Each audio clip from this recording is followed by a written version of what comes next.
ನಮಸ್ಕಾರ.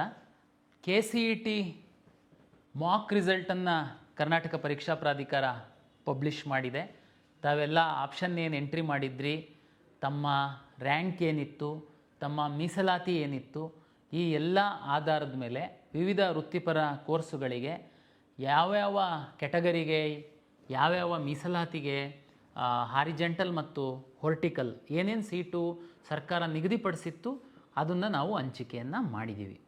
ಯೋಗ and naturopathy, D pharma ಮತ್ತು B ಫಾರ್ಮಸಿಗೆ ಸಂಬಂಧಪಟ್ಟಂತಹ ಸೀಟ್ಸ್ ಮ್ಯಾಟ್ರಿಕ್ಸ್ ನಮಗೆ ಬಂದಿರಲಿಲ್ಲ, ಹಾಗಾಗಿ ತಾವು ಆಪ್ಷನ್ ಎಂಟ್ರಿ ಮಾಡಿರಲಿಲ್ಲ. ಯೋಗ ಆ್ಯಂಡ್ ನ್ಯಾಚುರೋಪತಿಗೆ ಸಂಬಂಧಪಟ್ಟಂತೆ ತಾವು ಸೀಟ್ ಮ್ಯಾಟ್ರಿಕ್ಸ್ ಹಾಕಿದ್ದೀರಾ, ನಾವು ಈಗ ನಿಮಗೆ ಎಂಟ್ರಿ ಮಾಡೋದಕ್ಕೆ ಸಹ ಹೇಳಿದ್ದೀವಿ. ತಮಗೆಲ್ಲ ಗೊತ್ತಿರುವಂತೆ ಮಾಕ್ ರಿಸಲ್ಟನ್ನು ಪಬ್ಲಿಷ್ ಮಾಡುವಂಥದ್ದು ಉದ್ದೇಶ ತಮ್ಮ ಒಂದು ಸ್ಥಾನ ಎಲ್ಲಿದೆ ಅನ್ನುವಂಥದ್ದನ್ನು ತಾವು ಪರಿಶೀಲನೆ ಮಾಡಿಕೊಳ್ಳಿ ಎನ್ನುವಂತಹ ಹಿನ್ನೆಲೆ ಒಳಗಡೆ ತಮಗೆ ಒಂದು ಐಡಿಯಾ ಬರುತ್ತೆ. ತಾವು ಸಾಕಷ್ಟು ಸ್ಟಡಿ ಮಾಡಿ ಕಳೆದ ವರ್ಷದ ರ್ಯಾಂಕು, ಅದ್ರ ಹಿಂದಿನ ವರ್ಷದ ರ್ಯಾಂಕ್ ಎಲ್ಲ ತೆಗೆದುಕೊಂಡು ಈ ವರ್ಷದ್ದು ರ್ಯಾಂಕ್ ಮೇಲೆ ನಿಮಗೆ ಯಾವ ಕಾಲೇಜಿಗೆ ತಾವು ಆಪ್ಷನ್ ಎಂಟ್ರಿ ಮಾಡ್ಬೋದು ಅಂತನ್ನುವಂಥದ್ದನ್ನು ತಾವು ವಿಚಾರ ಮಾಡಿನೇ ಆಪ್ಷನ್ ಎಂಟ್ರಿ ಮಾಡಿರ್ತೀರ. ಆದ್ರೂ ನಾವೊಂದು ಮಾಕ್ ರಿಸಲ್ಟನ್ನು ನಾವು ಪಬ್ಲಿಷ್ ಮಾಡಿದಾಗ ಏನಾಗುತ್ತೆ, ನಿಮಗೆ ಇನ್ನೂ ಒಂದು ಸ್ವಲ್ಪ ಕ್ಲಾರಿಟಿ ಬರುತ್ತೆ. ಇಲ್ಲಿ 3 ವಿಷಯನ ನಾನು ಕ್ಲಾರಿಫೈ ಮಾಡೋದಕ್ಕೆ ಇಚ್ಛೆ ಪಡ್ತೀನಿ. ಮೊದಲ ವಿಷಯ ಏನಂತಂದರೆ, ಈಗ ಸಿಕ್ಕಿರುವಂತಹ ಸೀಟು ನಿಮಗೆ ಕನ್ಫರ್ಮ್ ಅಲ್ಲ. ಈಗ ಹೋಗಿ ನಂದು ಇದೇ ಸೀಟ್ ಸಿಕ್ಬಿಟ್ಟಿದೆ, ನನಗೆ ಇದೇನೇ, ಇನ್ನು ನನಗೆ ಅದೇನೇ ಅಲ್ಲ. ಆಮೇಲೆ ಇದರ ಆಧಾರದ ಮೇಲೆ ನೀವೇನು ಕಾಲೇಜಿಗೆ ಹೋಗುವಂಥದ್ದಕ್ಕೆ ಬರಲ್ಲ.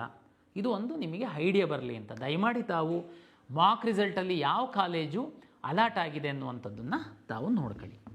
ಓಕೆ, ಮಾಕ್ ರಿಸಲ್ಟಲ್ಲಿ ನಾನು ಹೇಳ್ತೀನಿ. ಫಾರ್ ಎಕ್ಸಾಂಪಲ್, ನಿಮಗೆ 100 ಆಪ್ಷನ್ ಎಂಟ್ರಿನ ತಾವು ಮಾಡಿದ್ದೀರಾ, ಬೇರೆ ಬೇರೆ ಬ್ರಾಂಚಸ್ ಎಲ್ಲ ಮಾಡಿದ್ದೀರಾ. ನಿಮಗೀಗ 50ನೇ ಕಾಲೇಜಿನ ಆಪ್ಷನ್ ಎಂಟ್ರಿ ಮಾಡಿದ್ದಂಥದ್ದು ಸಿಕ್ಕಿದೆ. ಅಂದರೆ 100ರಲ್ಲಿ ಕೆಳಗಡೆ ಏನಿದೆ ಅವು ಕಾಲೇಜ್ಗಿಂತನೂ ನಿಮ್ಮ ಒಂದು ಉತ್ತಮವಾಗಿದ್ದೀರಾ ನೀವು, 50ನೇದು ಸಿಕ್ಕಿದೆ ಅಂತ. ಈಗ ಏನಪ್ಪ ನಾನು ಮಾಡಬೇಕು ಅಂತನ್ನುವಂಥದ್ದು ನಿಮಗೆ ಗೊಂದಲ ಅಂತಂದರೆ, ನನ್ನ ಒಂದು ಸಲಹೆ ತಮಗೆ ಏನಂತಂದರೆ, ಇನ್ನೂ ಯಾವುದಾದ್ರೂ ಉತ್ತಮ ಕಾಲೇಜು ನಿಮ್ಮ ಸ್ನೇಹಿತರಿಗೆ ಸಿಕ್ಕಿರ್ಬೋದು, ನಿಮ್ಗಿಂತ ಕಡಿಮೆ ರ್ಯಾಂಕ್ ಇರ್ಬೋದು, ಆದರೆ ನಿಮಗೆ ಸಿಕ್ಕಿಲ್ಲದೆ ಇರ್ಬೋದು. ಯಾಕೆ ಅಂತಂದರೆ ನೀವು ಆಪ್ಷನ್ ಎಂಟ್ರಿ ಮಾಡಿಲ್ಲದೆ ಇರ್ಬೋದು. ಅಥವಾ ಕಾಲೇಜು ತುಂಬ ಚೆನ್ನಾಗಿದ್ದು ನೀವು ನಿಮ್ಮ ಕೆಳಗಡೆ ಆಪ್ಷನ್ ಎಂಟ್ರಿ ಮಾಡಿರ್ಬೋದು. ಯಾವುದೋ ನೀವು ಒಂದು ಅವರೇಜ್ ಕಾಲೇಜನ್ನು ತಂದು ತಾವು ಮೇಲ್ ಮಾಡಿರ್ಬೋದು, ಬೇರೆ ಎಲ್ಲ ವಿದ್ಯಾರ್ಥಿಗಳು ಕರೆಕ್ಟ್ ಮಾಡಿರ್ಬೋದು, ಹಾಗೆ ನಿಮಗೆ ಅವರೇಜ್ ಕಾಲೇಜ್ ಸಿಕ್ಕಿರ್ಬೋದು. ಅಂದರೆ ಅರ್ಥ ಆಗ್ತಾ ಇದೆಯಲ್ಲ ನಾನು ಹೇಳ್ತಿರೋದು? ಅಂದರೆ 50 ಕಾಲೇಜಲ್ಲಿ 50ನೇದು ಸಿಕ್ಕಿದೆ, ನಿಮಗೆ 100 ಕಾಲೇಜಿದೆ. ಫಾರ್ ಎಕ್ಸಾಂಪಲ್, ನೀವು ತುಂಬ ಒಳ್ಳೆ ಕಾಲೇಜು ಈಗ ನಿಮಗೆ ರಿಯಲೈಸ್ ಆಗ್ಬೋದು, ಅದು 80ನೇದರಲ್ಲಿ ಇದ್ದಿರ್ಬೋದು. ಬಟ್ ಆದರೆ ಕಂಪ್ಯೂಟರು 80ನೇದು ಇರುವಂಥದ್ದು ನಿಮ್ಮ ಮೇಲಿನ ಆದ್ಯತೆ ಅಲ್ಲ. ನಿಮ್ಮ ಮೇಲಿನ ಆದ್ಯತೆ ಯಾವಾಗಲೂ 1ರಿಂದ ನೋಡ್ಕೊಂಡು ಬಂದಾಗ ನಿಮ್ಮ ರ್ಯಾಂಕಿಗೆ 50ಕ್ಕೇ ಸಿಕ್ಕಿದೆ, ಹಾಗಾಗಿ 50 ಕೊಟ್ಟಿದೆ. ಬಟ್ ಆದರೆ ನೀವು ಹೇಳ್ಬೋದು, ಅಲ್ಲ ಸರ್ ನಂದು 80ನೇದು ಅಷ್ಟು ಚೆನ್ನಾಗಿರೋ ಕಾಲೇಜ್, ನಾನು 80ನೇದು ಹಾಕಿನ ಮೇಲೆ ಹಾಕ್ಬೇಕು ಅದನ್ನು. ಅದಕ್ಕೇ ಈಗ ಅವಕಾಶ ಇದೆ, ಏನು ಚಿಂತೆ ಮಾಡೋ ಅಗತ್ಯ ಇಲ್ಲ.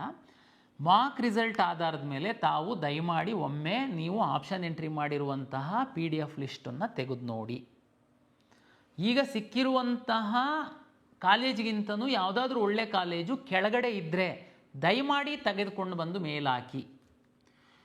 ಈಗ ನೀವು ಎಂಟ್ರಿ ಮಾಡಿರುವಂತಹ ನಿಮ್ಮ ಆಪ್ಷನ್ ಲಿಸ್ಟ್ ಒಳಗಡೆ ಯಾವುದೋ ಇನ್ನೂ ಉತ್ತಮವಾಗಿರೋಂತಹ ಕಾಲೇಜನ್ನು ನೀವು ಎಂಟ್ರಿನೇ ಮಾಡಿಲ್ದಿರುವಂಥ ಪ್ರಸಂಗಗಳಿರ್ಬೋದು. ದಯಮಾಡಿ ಈಗ ಅವಕಾಶ ಇದೆ.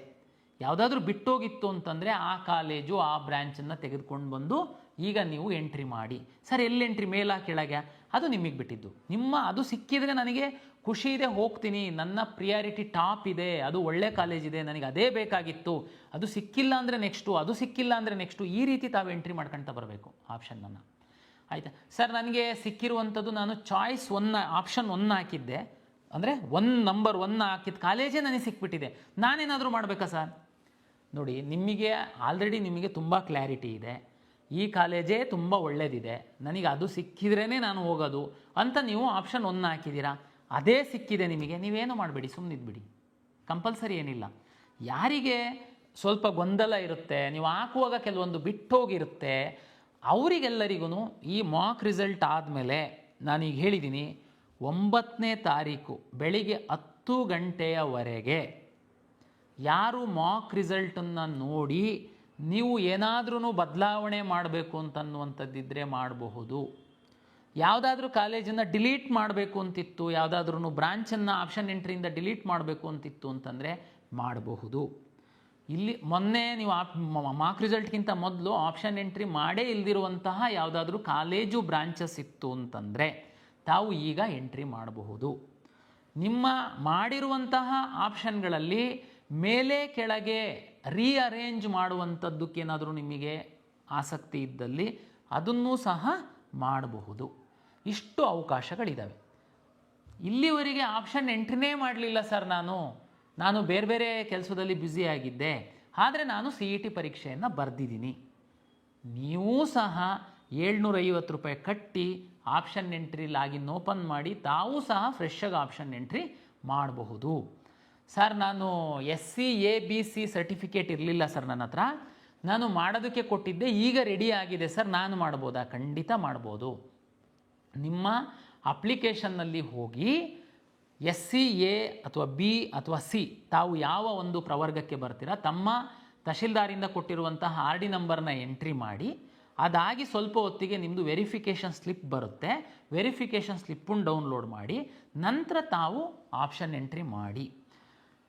ಈಗ ನಾನು ಹೇಳಿದಂತಹ ಎಲ್ಲ ಕೆಲಸಗಳು 9/7/2026 ಬೆಳಿಗ್ಗೆ 10 ಗಂಟೆಯ ಒಳಗೆ ಮಾಡಬೇಕು ಅನ್ನುವಂಥದ್ದು ನನ್ನ ವಿನಂತಿ. ಈ ಬಾರಿ ನಮ್ಮ ಸರ್ವರು ವ್ಯವಸ್ಥಿತವಾಗಿ ವರ್ಕ್ ಆಗ್ತಾ ಇದೆ, ಯಾವುದೇ ಲೋಪಗಳಾಗ್ತಾ ಇಲ್ಲ. 9ನೇ ತಾರೀಕು 10 ಗಂಟೆಗೆ ಕ್ಲೋಸ್ ಆದಮೇಲೆ ಬಂದು ಸಾರ್ ನಾನು ಓಪನ್ ಮಾಡೋದು ನಾನು ಇದನ್ನು ಚೂರು ಮೇಲೆ ಕೆಳಗೆ ಮಾಡಬೇಕಾಗಿತ್ತು, ಅದೇನು ಮಾಡೋದಿದ್ರು ಈಗ ಮಾಡಿ. ಸಾಕಷ್ಟು ಸಮಯವನ್ನು ನಾವು ಕೊಟ್ಟಿದ್ದೀವಿ. ದಯಮಾಡಿ 9/7/2026 10 ಗಂಟೆಯ ನಂತರ ಟೈಮ್ ಎಕ್ಸ್ಟೆಂಡ್ ಮಾಡಿ ಅಂತ ನಮಗೆ ಮನವಿ ಮಾಡಬೇಡಿ, ನನ್ನ ವಿನಂತಿ. ಸಾಕಷ್ಟು ಸಮಯ ಇದೆ, ಡೇ ಆ್ಯಂಡ್ ನೈಟ್ ಇದೆ, ಸರ್ವರ್ಸು ಪ್ರಾಪರಾಗಿ ವರ್ಕ್ ಆಗ್ತಾಯಿದೆ. ದಯಮಾಡಿ ರೀಅರೇಂಜ್ ಮಾಡಿ ಸದುಪಯೋಗ ಪಡಿಸ್ಕೊಳ್ಳಿ. ಕೆಲವು ವಿದ್ಯಾರ್ಥಿಗಳು ಇನ್ನೂ ಆಪ್ಷನ್ನೇ ಎಂಟ್ರಿ ಮಾಡಿಲ್ದಿರೋರಿಗೆ ನನ್ನ ವಿನಂತಿ, ತಾವು ಹೋಗಿ ಅಲ್ಲಿ ಇಲ್ಲಿ ಓಡಾಡ್ಕೊಂಡು ಅವ್ರು ಫೋನ್ ಮಾಡಿದರು ಇವ್ರು ಫೋನ್ ಮಾಡಿದರು ಅಂತ ಅಡ್ಮಿಷನ್ ಆಗೋದಕ್ಕೆ ಓಡಾಡ್ತಾ ಇದ್ದೀರಾ ಅಂತನ್ನುವಂಥದ್ದು ನನಗೆ ಮಾಹಿತಿ ಇದೆ. ಒಂದು ವೇಳೆ ತಮ್ಮದು ರ್ಯಾಂಕ್ ಇದ್ದು ತಮಗೆ ಆಸಕ್ತಿ ಇತ್ತು ಅಂತಂದರೆ ದಯಮಾಡಿ ಆಪ್ಷನ್ ಎಂಟ್ರಿ ಮಾಡಿ.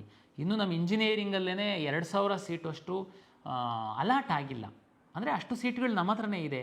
ಸುಮಾರು 20,000ದಷ್ಟು ನರ್ಸಿಂಗ್ ಕಾಲೇಜಿನ ಸೀಟ್ಗಳು ಸಹ ಅಲಾಟ್ ಆಗಿರಲಿಲ್ಲ. ಒಂದು 3,000ದಷ್ಟು ಅಲೈಡ್ ಹೆಲ್ತ್ ಸೈನ್ಸಸ್ ಸೀಟ್ ಸಹ ಅಲಾಟ್ ಆಗಿರಲಿಲ್ಲ. ಹಾಗಾಗಿ ದಯಮಾಡಿ ನಮ್ಮ ಹತ್ರ ಸಾಕಷ್ಟು ಸೀಟ್ ಇದೆ, ಯಾರು ಆಪ್ಷನ್ ಎಂಟ್ರಿ ಮಾಡಿಲ್ಲ, ಇನ್ನೂ 2 ದಿನ ಸಮಯ ಇದೆ, ತಾವು ದಯಮಾಡಿ ಆಪ್ಷನ್ ಎಂಟ್ರಿ ಮಾಡಿ.